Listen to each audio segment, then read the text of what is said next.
Kevin Ward and Autumn Moore noticed a troubling trend over the past few weeks.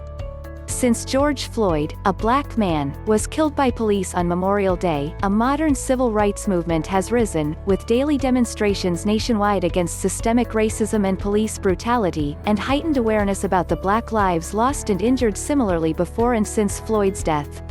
But Ward and Moore, who are black, noticed that when they and others would post about Black Lives Matter issues in the Facebook groups for South Bay moms, administrators would delete the posts and flag them as political.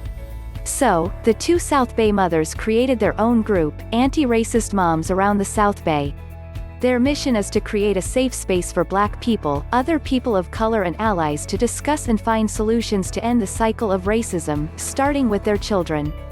"That's something," said Ward, a Manhattan Beach resident, "that has been hard to come by in her 3 years living in the South Bay."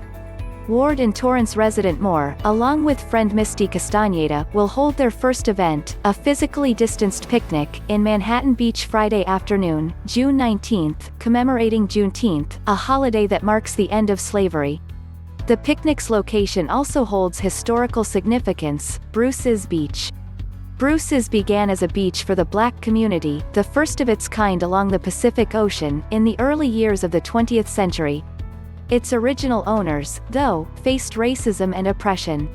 Charles and Willa Bruce, and many others in the city's tiny, budding black community, were tactically forced to move out after the two created an African American-only beach area that drew more people who looked like them to the newly incorporated city. Now, Ward and Moore want to recognize that history.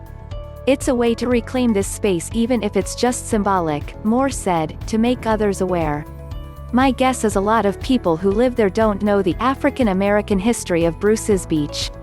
The plan," she added, "is to sit at Bruce's Beach, let others see that and ask why we're there."